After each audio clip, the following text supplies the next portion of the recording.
When I learned that, it blew my mind. I was like, like, literally.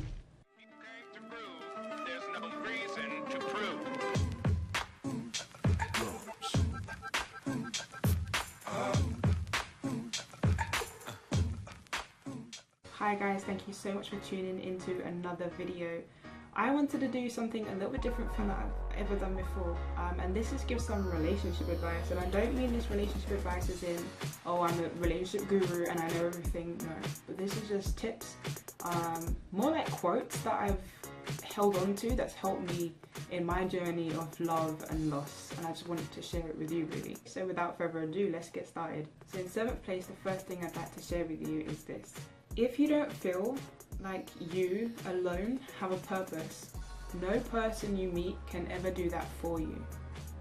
And once I realized this and understood this, I think it helped me to become a more motivated and driven person, because then I realized that that purpose and that thing that I'm looking for, I'm gonna have to find it myself. Number 6, the best version of you will arrive no matter who you're calling bae.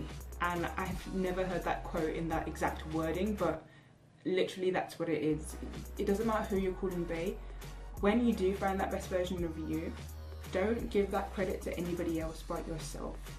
I feel like so many people are willing to throw away all the hard work that they've put into themselves by saying, when I found you, you gave me this. And I've said it so many times in the past, probably even so recently, I've been able to say to somebody, you've given me the courage to do A, B, and C.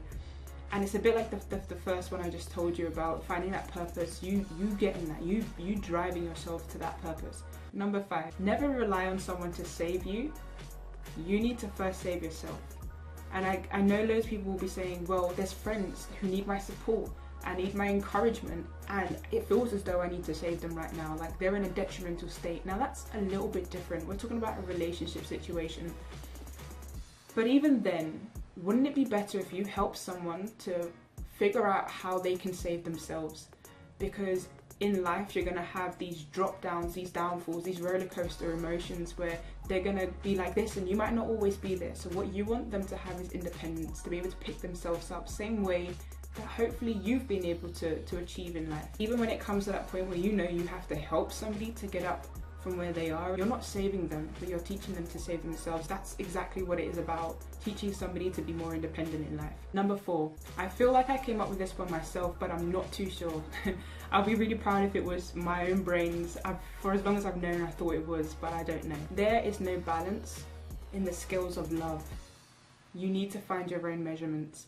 And I love this quote because it just feels as though it really does highlight the fact that love is so different to everyone and to everything, and there's no balance. You can't say, well, this is my love and this is your love and we're on the same line, we're on the same sort of measurement. No, you have to find your own measurement of how much you're willing to give and take in a relationship. Number 3, I really like this quote because I'm just gonna say it. Inspiration can be found in love and loss. This one is powerful when you really think about it. Even if it turned out bad, you find that positivity, that thing to turn you around and say, guess what? I learnt this from that. If it doesn't work out the way you expected it to, and it turns into a loss, you still need to find the inspiration in that loss. Something that's going to drive you to make the most out of that moment. And your next moment. Because there will be a next moment for you to be happy, and then at least you can bring something great into that moment. Number 2, expressing yourself is underrated. You really do need to find your method of expressing yourself and the thoughts and feelings you have. This could be in so many different forms. And when I say expressing yourself, I mean letting out your voice. And when I say voice, I don't just mean your voice and what you're hearing from me right now, but it could be the things you can't hear. For example, I write and I feel like my words really depict how I feel. I can't explain that to anybody else unless they also feel the same way. But for you, it might be a different type of voice, a different type of art form. It could be through music, it could be through painting, or it could be through dancing, it could be through photography. I'm trying to think of all different types of things that you could feel that inspires you to feel like you're releasing, like you're letting it out. That's your voice. Finally, at number 1, this one's a little bit different. So what I'd like you to do is put your hands together like this and just gently release the 2 middle fingers and allow it to sort of bend like this. Can you see? Alright, so I'm going to hold it like this so you can have a better view, maybe that's better. I want you to think about the one thing that grounds you. That's what these 2 fingers in the middle here is going to represent. That one thing that grounds you. For me personally, it's God. It has to be my spirituality, the power beyond me that allows me to keep moving.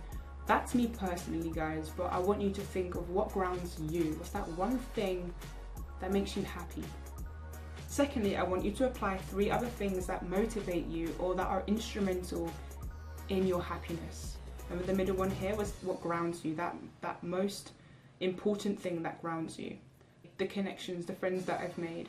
Here it's my family. Like, these are like support system right here. I'm not gonna tell you what it is for me personally, because I don't want you to mold your 5 things about what I think and feel. I want it to be your own personal thing. So give yourself that final one. What does this one mean to you? Okay, and I want you to realize that I'm able to separate each of these fingers. Okay, I want you to now try and do the same with that wedding ring finger.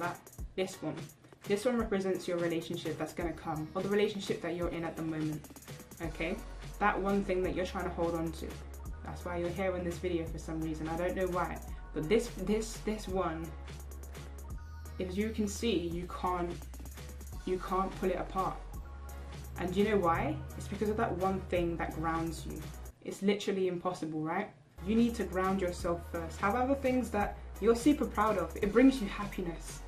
But once you've grounded yourself, you have that one thing that motivates you, that gives you power beyond you, then you're ready to accept love. It will never be able to be pulled apart because you're grounded. When I learned that, it blew my mind. I was like, literally. I hope that you guys also found it really good. If you did, let me know by giving me a thumbs up and by subscribing to my channel. What's your favorite relationship tip or advice? Because I'm always looking for more, let's be honest. Until next time, guys, thank you so much for watching this video. I do post videos weekly and I'd love to see you guys again.